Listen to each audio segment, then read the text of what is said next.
Muchísimas gracias por continuar con nosotros en Rumba 98.5 al mediodía con Mariotti y compañía, donde ponemos alas a las palabras para llegar hasta ustedes. Está con nosotros un invitado muy especial. Él se llama Jan García Periche. Él es cofundador y presidente ejecutivo de la Gran Estrategia Nacional de Inteligencia Artificial para Latinoamérica, Genia. Jan, ¿cómo estás? Muy bien. ¿Ustedes cómo están? Felices. Buenas tardes. De tenerte. Feliz de tenerte aquí con nosotros. Cuéntanos un poquito, Jan, para empezar, ¿qué es esto de Genia? ¿Cómo te involucras con la inteligencia artificial? Bueno, en el año 2018 yo estaba trabajando un proyecto en el Centro de Investigación de la NASA, trabajando con tecnologías... Espérate, pero ¿y tú dices eso así? Bueno, para él es, para él es así. Ahí fue que empezó. Nosotros que no hemos comido. Yo me asusté, pero me quedé aquí como tranquilito. No. ¿Y cómo tú llegaste a la NASA? Vamos a empezar por el principio. Bueno, claro. en la NASA hay una incubadora realmente que se llama Singularity University, donde ahí buscan proyectos que puedan impactar a escala masiva utilizando tecnologías exponenciales, en la cual está la inteligencia artificial, el blockchain, la biotecnología y la realidad virtual y demás. Entonces, yo siempre he tenido una inclinación por los temas del impacto social, la transformación. Y, bueno, nacido en una generación digital, me di cuenta que realmente la manera por la cual nosotros podemos verdaderamente impactar hoy en día y transformar los sistemas, que ha sido como mi motivación principal, tiene que pasar obligatoriamente en estos tiempos por la revolución tecnológica. Entonces, desde muy joven me fui educando en temas de ciencia y tecnología. Y bueno, Singularity, que es realmente un referente en todo este mundo, queda en Silicon Valley, en el Centro de Investigación de la NASA. Yo siempre sabía que iba a terminar allá, pero no sabía que iba a ser tan pronto, ni tan joven, ni... O sea, yo apliqué con cero expectativa de que me aceptaran. ¿Estabas estudiando? No.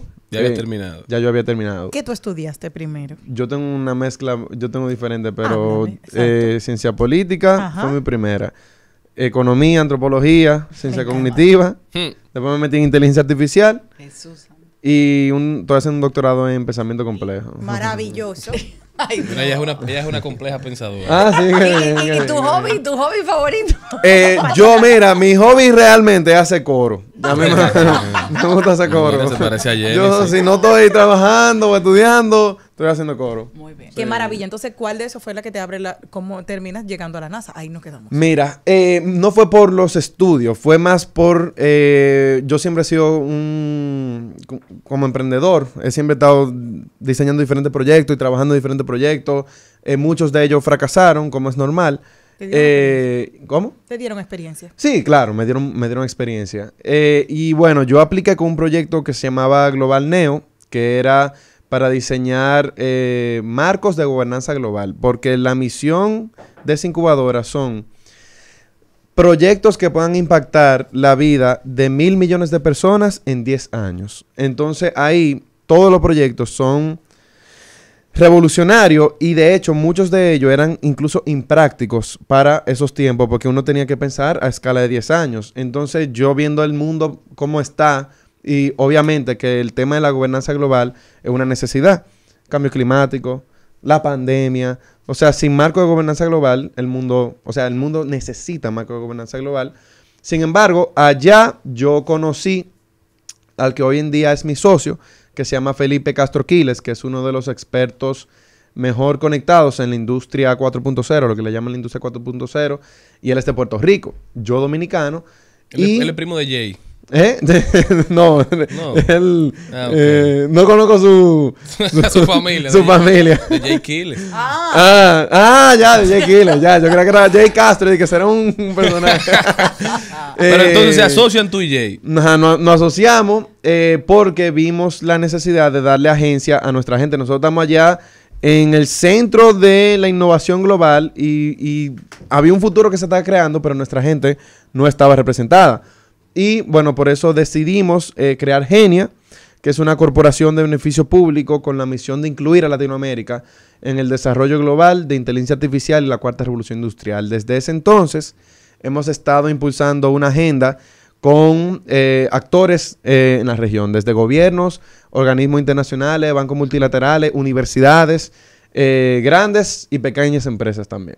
Entonces, ¿cómo tú definirías la inteligencia artificial? Eso que tanto escuchamos en estos tiempos y que al final es todo y es nada. Ajá. Para el que no sabe. Sí, bueno, la inteligencia artificial se define como una rama de la ciencia de la computación que a través de algoritmos, que para los que no saben, los algoritmos son fórmulas matemáticas, o sea, una función matemática que a través de algoritmos puede dotar a la máquina de características o atributos que previamente eran exclusivos del ser humano, como la visión, la comunicación, la predicción, etcétera, una serie de habilidades. Sin embargo, hoy en día, esa es ya como la definición más conceptual de la inteligencia artificial. Hoy en día se define más como sistemas informáticos que aprenden de manera autónoma mediante datos. Estamos muy lejos aquí en República Dominicana de empezar a aplicar, a utilizar, a aprovechar los beneficios de la inteligencia artificial, porque yo veo que eventualmente no vamos a necesitar ya quizás profesores en aula, no vamos a necesitar, o sea, lo que uno lee, ¿verdad? Yo pienso que los profesores humanos siempre van a ser necesarios, siempre van a aportar mucho más que una máquina, pero esto va avanzando tan rápido que dicen que van a suplantar muchísimas funciones. ¿Qué tan lejos estamos de eso? Bueno, no solamente en República Dominicana, en América Latina en general todavía estamos en pañales, aunque ya hay como 5 o 6 países porque que han publicado Estrategia Nacional de Inteligencia Artificial. Varios de ellos, por eso digo 5 o 6, porque llega un nuevo gobierno y la tumba, la estrategia. No hay continuidad del Estado. No hay una continuidad. El único país hasta ahora que ha dado continuidad a su estrategia de inteligencia artificial ha sido Chile, que se desarrolló en el pasado gobierno y el nuevo gobierno ha continuado con las tareas. Y Uruguay, que la preparó el antiguo gobierno, pero no estaba lista. Y cuando llegó el nuevo gobierno, la publicaron. Entonces también hubo un ejercicio de continuidad. Pero aquí se anunció hace como un mes la elaboración de la Estrategia Nacional de Inteligencia Artificial, la cual estará publicada para agosto. En agosto, República Dominicana tendrá, bueno, por lo menos el timeline que pusieron ha sido para agosto. Tendrá la Estrategia Nacional de Inteligencia Artificial. Qué bueno que dijiste que estudiaste ciencia política y eso lo podemos enlazar con la inteligencia artificial, que me llama muchísimo la atención algo. Somos un país que carece de datos. Llámese que yo te digo a ti, ¿cuánto? En todo. Entonces tú me dices a mí, queremos hablar de la inteligencia artificial y yo te puedo preguntar a ti, ¿cuántos partidos políticos salieron del 90 al 2015? Lo tuve que estudiar por tesis. Sí. No hay un banco de datos que tú entonces dices, ok, vamos hacia esa parte, vamos a correr, perfecto, pero no hemos comenzado, no nos hemos bajado de los brazos de nuestra madre, para ponerlo en el ejemplo más que la gente lo pueda construir. ¿Cómo vamos a hacer eso? ¿Y cómo vamos entonces a enlazar lo político, la inteligencia artificial en República Dominicana cuando le encanta a la gente estarnos copiándonos con otros? Sí, bueno, eso es un tema muy importante porque, número uno, ¿qué deberíamos de hacer y qué se supone que tenemos que hacer? Es establecer una política de datos para empezar a recopilar, generar bases de datos que luego puedan ser aprovechadas por el sistema de inteligencia artificial. Sin embargo, yo creo que lo que tú tocas es un tema incluso más cultural. O sea, aquí podemos tener la mejor política, la mejor estrategia en PDF, en teoría, ¿verdad? Pero aquí hasta que no se fomente una cultura de innovación, una cultura incluso de institucionalidad, porque yo creo que eso que tú dices tiene que ver más con la institucionalidad, porque a medida que las instituciones se van fortaleciendo, se organizan bases de datos y se mejora también. O sea, la gestión de datos va muy de la mano con la institucionalidad. Entonces, sí podemos definir la mejor estrategia y la mejor política, pero si aquí no hay una cultura, y más que una cultura, una institucionalidad robusta, pues no va a tener impacto necesario. Entonces nos falta un eslabón dentro de toda esta cadena de cosas que tenemos que hacer, porque tú me dices de llevar de este lado de la comunicación, en el caso político, hacer un levantamiento, que nosotros no tenemos datos de nada, que aquí sacar un acta de nacimiento, gracias a Dios, ya se ha hecho. ¿Qué pasó con el censo? Más normal. Todavía los resultados no están. Ahí está, ahí fue en noviembre. En este año. Hay que ver de qué año. A fin de año. 4.000 millones. Yo tengo una pregunta para Jan. Entonces es eso, ya nos tú falta sabes, eslabones, nos falta, o sea, sí. para ver las debilidades y dónde podemos enmendar para el futuro, pero yo lo veo negro. Sí, o sea, sigue siendo, o sea, incluso seguimos parte de la misma sociedad, no es que la sociedad ha cambiado, pero yo sí creo que los esfuerzos que se están tomando son necesarios, aunque obviamente para tú lograr esa verdadera transformación que tiene el potencial de la revolución tecnológica, sí hay que fortalecer la institucionalidad. Desde tu punto de vista como estudiante y como profesional y lo que estás haciendo con tu proyecto privado, ¿cuál entiendes tú que son los beneficios que va a aportar la inteligencia artificial a la educación?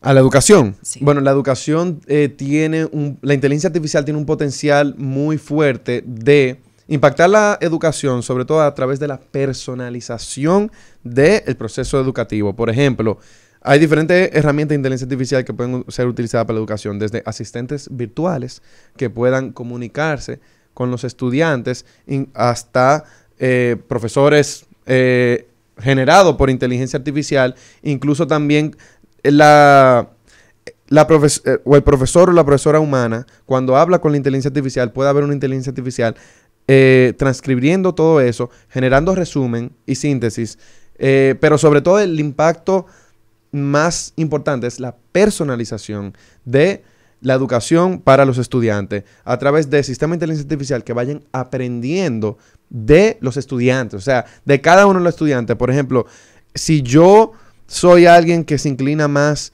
por lo social, pero mi compañero o compañera se inclina más por la ciencia matemática o la ciencia dura, la inteligencia artificial puede ir aprendiendo y personalizar el contenido de la educación por estudiante. Y esa es la verdadera revolución que puede... Como el sistema Montessori.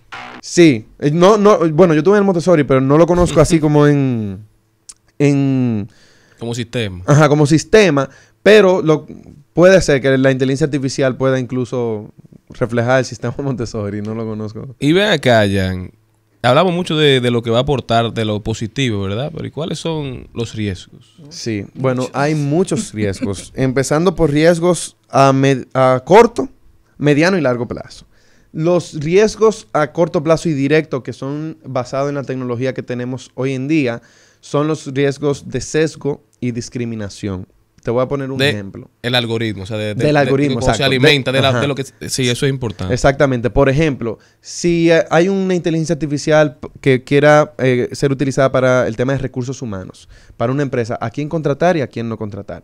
Y esa inteligencia artificial está nutrida de una base de datos. Y esa base de datos te dice que las personas que nacieron, por ejemplo, en la circunscripción número 3, en Capotillo, versus la persona que nacieron en la circunscripción 1 como Naco, Piantini, te dice, hay más probabilidades de que esta persona que nació en la circunscripción 1 sea empleada versus la que nació en la circunscripción 3. Que va a depender la decisión del algoritmo de la información que tú le suministres. Es decir, si dice el de la 3 es más probable que llegue tarde, el de la 1 tiene más probabilidad de llegar temprano, entonces el algoritmo va a favorecer a ese Exacto, de la 1. Entonces eso es una discriminación, porque el algoritmo puede ser el mismo perfil, la misma persona, con el mismo estudio, con el mismo talento. Incluso el de la circunscripción 3 puede tener un poco más de ventaja, pero quizás por el lugar donde nació, por la escuela que fue, el algoritmo lo va a tumbar y va a discriminarlo. Claro. Entonces, ese es el riesgo de la discriminación.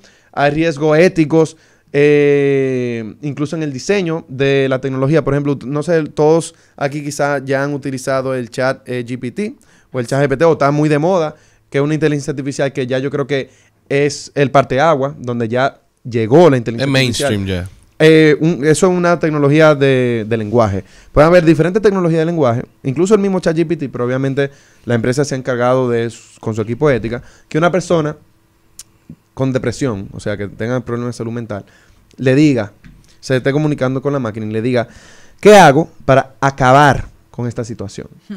Esa inteligencia artificial, si no tiene un diseño ético que procure eso, puede razonar, porque son máquinas que razonan, quítate la vida. Porque eso obviamente acaba con la situación. Una forma de acabar. Pero una obligación solo la extingue o el pago o la muerte. Exacto. Entonces eso, el tema de la discriminación, el tema de la ética.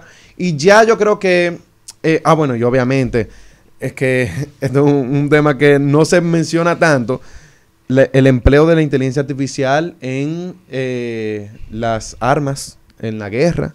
Eso es muy peligroso. Y ya a mediano plazo es el tema de los trabajos, de cómo la inteligencia artificial puede ir desplazando a humanos en el mercado laboral. Obviamente no significa que el mercado laboral creará nuevos puestos de trabajo para humanos, pero hay un reto en la preparación de la gente, la ciudadanía, sobre todo en países como los nuestros. O sea, el impacto que tendrá la inteligencia artificial en el mercado laboral es un riesgo. Y a largo plazo, yo creo que el principal riesgo es el desarrollo de lo que le llaman inteligencia artificial general, que ya es una inteligencia artificial que actualmente no existe, pero que nosotros poco a poco vemos como su infancia, que es sistemas de inteligencia artificial que superen al humano en todas sus capacidades cognitivas. Porque, por ejemplo, hoy en día una inteligencia artificial, una máquina que gane al mejor humano y al mejor equipo humano jugando ajedrez, esa misma máquina no te puede vencer en visión, por ejemplo, o en otra área cognitiva. Entonces, cuando ya se desarrolle ese algoritmo que pueda superar al humano en todas sus capacidades, eso implica un riesgo del control de esa máquina.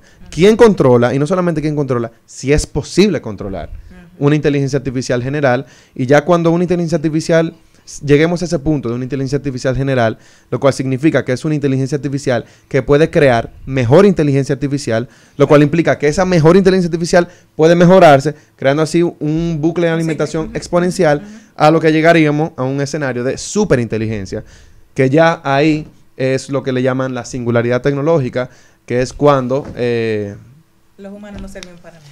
Bueno, es como que estamos en una película de esas connotaciones. Y eso es lo que le preocupa mucho a la gente. No solamente que el algoritmo puede, digamos, arreglarse a sí mismo, que puede seguir avanzando, sino el uso que le den también los humanos. Porque también leí algo que decía que no será la inteligencia artificial que va a suplantar tu trabajo, sino alguien que maneje los temas de inteligencia artificial, por lo menos en esta primera etapa. Pero 100%. También en ChatGPT tú ponías el ejemplo de cuando tú le haces una pregunta de cómo acabar con mi vida. Te dice, no, eso no es ético, no es lo correcto, esa pregunta yo no estoy disponible para preguntarla, pero como a todo en la vida se le busca la vuelta. Entonces, ¿qué hacen los muchachos ahora?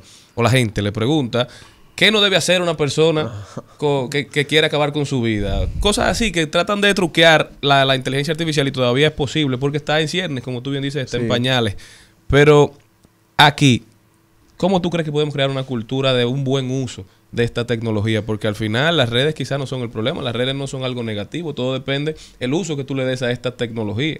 Bueno, yo creo que lo principal es, y lo que se está contemplando en el desarrollo de la Estrategia Nacional de Inteligencia Artificial aquí en República Dominicana, el pilar principal del talento humano. Cómo nosotros empezamos a formar a la ciudadanía, a educar a la gente en las habilidades y capacidades cruciales a esta industria. Y no solamente a la inteligencia artificial, yo creo que hay que ir más allá de la inteligencia artificial y pasar por lo que le llaman la cuarta revolución industrial o la industria 4.0, que tiene que ver con ciencia de datos y otras tecnologías. Pero al final se resume todo, casi todas las nuevas tecnologías en los datos. Entonces, la biotecnología, por ejemplo, son datos biométricos. El blockchain es una base de datos. La inteligencia artificial es procesamiento de datos. Entonces, en términos de matemática, etcétera. Pero más allá que carreras específicas, que es lo más difícil, la capacidad que tiene la gente de aprender. Que aprendan a aprender. Porque el otro día a mí me preguntaron, ¿qué tú le dijiste, si tú tuvieras una hija que va a entrar a la universidad ahora, qué tú le dijeras que estudie? Yo no le diría ninguna carrera. Que aprenda a nutrirse de diferentes cosas. Por ejemplo, yo empecé en ciencia política y terminé haciendo inteligencia artificial. Claro. Porque a mí me gusta aprender. La habilidad de adaptarse y de mantenerse constantemente aprendiendo. Exacto. Entonces, ahí incluso entra el tema de la salud mental. Porque como alguien que estudió contabilidad, hizo una maestría en contabilidad y de repente llega una inteligencia artificial que te quita tu trabajo. Es un tema para tú volver a empezar una nueva carrera, una nueva disciplina. Es un tema que requiere inteligencia emocional. Es un tema que requiere tener tu mente bien. Entonces, todo está relacionado porque es un nuevo paradigma. Esto representa un nuevo paradigma. Y yo sé que es un cliché hablar de paradigmas, pero ya lo que representa la inteligencia artificial, que son máquinas que piensan, eso sí verdaderamente representa un nuevo paradigma.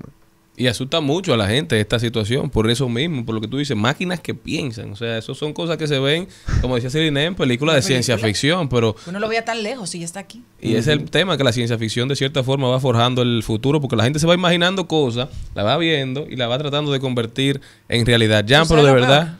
Que ninguna de las películas que yo he visto han terminado bien. Bueno, Sí, mira. pequeños detalles sin importancia. No, pero por eso nosotros tenemos que involucrarnos, para que el resultado de esta revolución sea para el bien común.